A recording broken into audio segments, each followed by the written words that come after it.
Hi friends, ఎరుపు, ఆకుపచ్చ, నీలం వంటి రంగులు మనం ఎలా గుర్తిస్తాం? రెండు రంగులు ఒకదానికి ఇంకొకటి ఎంత భిన్నంగా కనిపిస్తాయో మన మెదడు ఎలా నిర్ణయిస్తుంది? ఇలాంటి ప్రశ్నలకు సమాధానం కనుగొనే ప్రయత్నంలో దాదాపు 100 ఏళ్ల క్రితం ప్రముఖ భౌతిక శాస్త్రవేత్త ఎర్విన్ షోర్డింగర్ ఒక సిద్ధాంతాన్ని ప్రతిపాదించారు. ఇప్పుడు ఆ సిద్ధాంతంలో మిగిలిపోయిన కీలకమైన లోటునే శాస్త్రవేత్తలు పూరించినట్లుగా ప్రకటించారు. అసలు ఈ పరిశోధన ఏంటో ఇప్పుడు మనం తెలుసుకుందాం. అమెరికాలో లాస్ ఆలమోస్ నేషనల్ ల్యాబొరేటరీకి చెందిన శాస్త్రవేత్త రాక్సానా బుజాక్ నేతృత్వంలోని ఉన్న బృందం ఈ అధ్యయనాన్ని నిర్వహించింది. పరిశోధన ఫలితాలు కంప్యూటర్ గ్రాఫిక్స్ ఫోరం జనరల్లో ప్రచురితం చేశారు. రంగుల మధ్య ఉన్న తేడాలను మనిషి ఎలా గుర్తిస్తాడో వివరించే గణిత నమూనాను మరింత ఖచ్చితంగా రూపొందించటమే ఈ అధ్యయనం యొక్క ప్రధాన లక్ష్యం. మన కళ్ళల్లో రంగులను గుర్తించే 3 రకాల కోన్ కణాలు ఉంటాయట. ఇవి ప్రధానంగా ఎరుపు, ఆకుపచ్చ, నీలం రంగుల కాంతికి స్పందిస్తాయి. అందువల్లే శాస్త్రవేత్తలు రంగులను 3 పరిమాణాలున్న ఒక ప్రత్యేకమైన రంగుల స్థలంలో అధ్యయనం చేస్తారు. ఇందులో హ్యూ, సాచురేషన్, లైట్నెస్ అనే 3 లక్షణాలు కలిగిన కీలకమైన పాత్ర పోషిస్తాయి. 1920లలో ఎర్విన్ షోర్డింగర్ రంగుల మధ్య ఉన్న సంబంధాలను గణిత శాస్త్రంతో వివరించే ప్రయత్నం చేశారు. కానీ ఆయన నమూనాలో ఒక సమస్య మిగిలిపోయింది.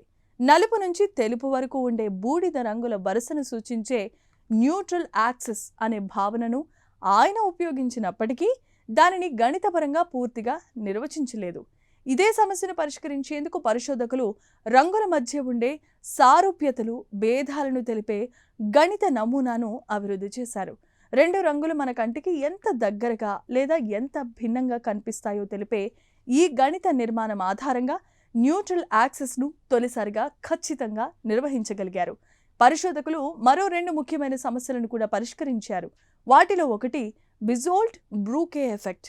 కాంతి తీవ్రత మారినప్పుడు అదే రంగు కొద్దిగా వేరే రంగులా కనిపించే ఈ ప్రభావాన్ని కొత్త నమూనా మరింత మెరుగ్గా వివరిస్తుందని వారే చెబుతున్నారు.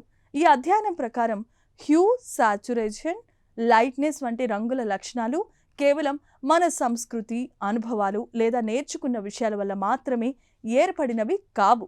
రంగులను మనం గ్రహించే విధానంలో ఈ లక్షణాలు సహజంగా అంతర్నిర్మితమై ఉన్నాయని పరిశోధకులు చెబుతున్నారు. చూశారు కదా, మనిషి రంగులను ఎలా గుర్తిస్తాడనే ప్రశ్నకు సమాధానం కనుగొనే ప్రయత్నం దాదాపుగా దశాబ్దం క్రితమే ప్రారంభమైంది.